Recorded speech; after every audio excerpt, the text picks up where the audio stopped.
Hi, I'm Audie.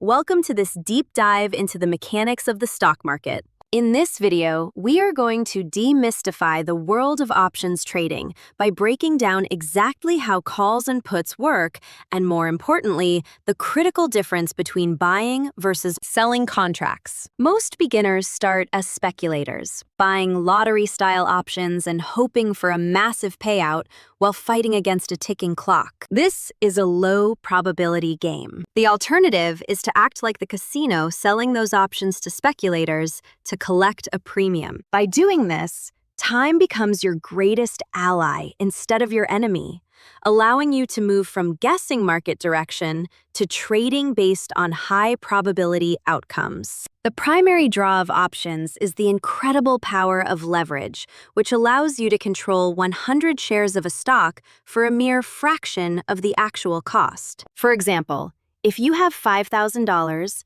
a traditional stock strategy would only allow you to buy 50 shares of a $100 stock. However, using an option strategy with that same $5,000, you could buy 4 contracts and control 400 shares. While this leverage can lead to 8x profits, it is a double-edged sword. If the option expires worthless, you can lose 100% of your investment. Let's break down the mechanics, starting with the call option, which is a contract giving the owner the right to buy 100 shares at a specific strike price by a specific date. When you buy a call, you are taking a bullish stance, hoping the stock skyrockets past that strike price so you can profit. On the flip side, the seller of that call, the dealer, is betting against the stock going up. As the dealer, you aren't looking for a moonshot.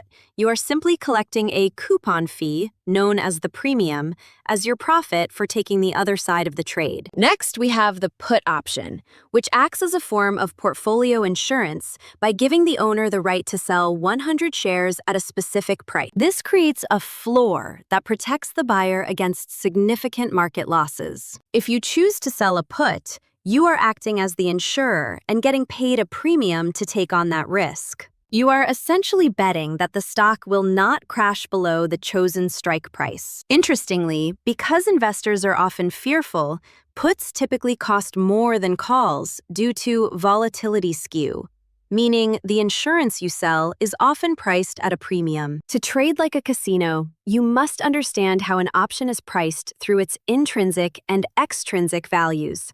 Intrinsic value is the real value. For instance, if a stock is at $55 and you own a $50 call, that option has $5 of intrinsic value because you can buy the stock for $5 cheaper than the market price. Anything paid above that $5 is the extrinsic value, which represents time and hope.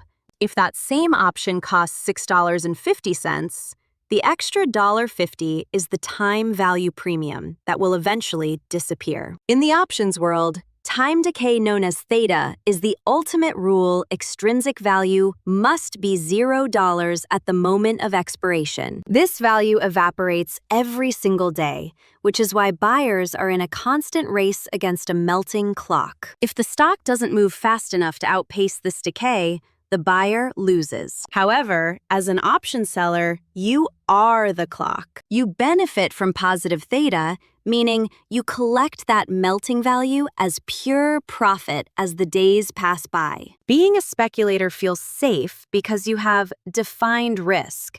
You can only lose what you paid for the option. But this is a trap, because the probability of success is incredibly low. To win as a buyer, you have to be right about 3 different things simultaneously: the direction of the move, the timing of the move before expiration, and the speed of the move to outrun time decay. If the stock simply stays flat, the buyer loses everything, making it a very difficult way to build consistent wealth. This brings us to the casino approach selling options. While this is often described as having undefined risk, it offers a much higher probability of success. Your edge comes from the fact that extrinsic value is usually overpriced because market fear is expensive. Unlike the buyer, who needs a specific move to happen, the seller can profit in multiple scenarios. You win if the stock moves in your direction.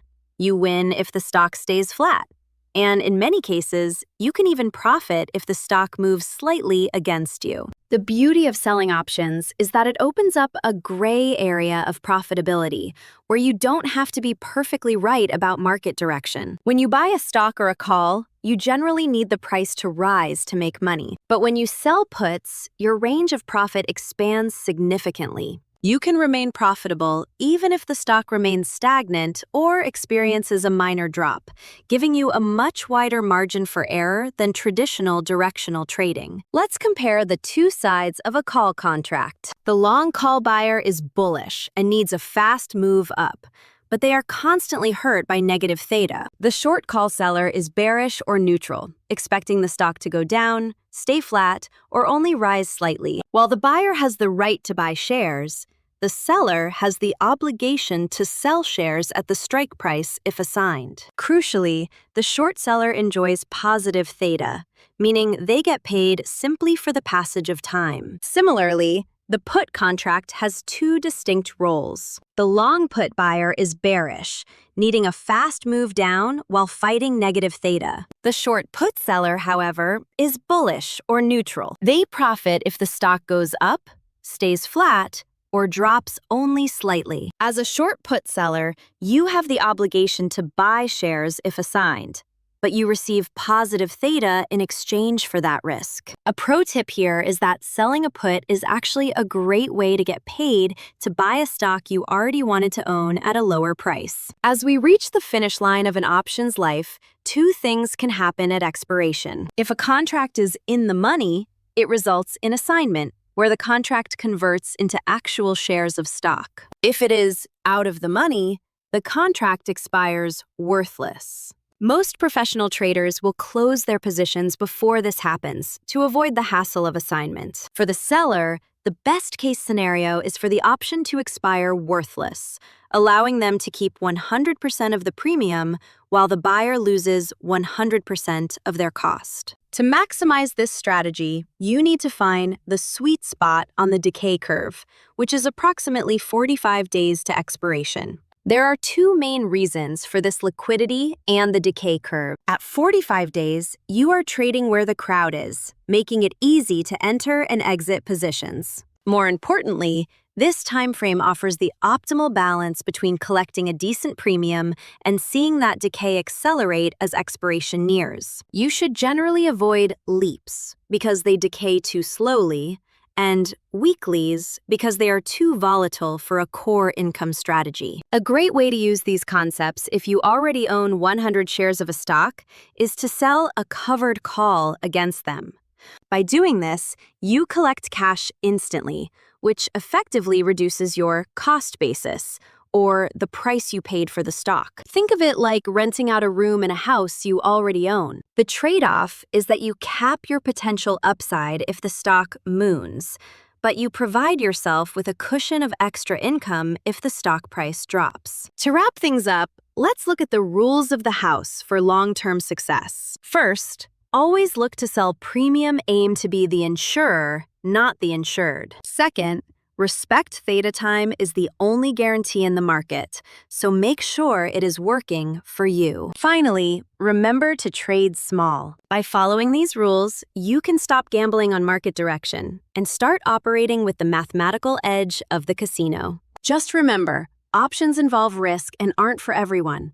So treat this as an educational guide for your financial journey. Investing in options trading involves significant risk and are not suitable for all investors. The strategies and concepts discussed are provided for educational and informational purposes only and do not constitute financial, investment, or tax advice. Before implementing any investment approach, it is essential to consult with a qualified financial professional to ensure it aligns with your specific risk tolerance and financial goals. Past performance is not indicative of future results, and market conditions can change rapidly.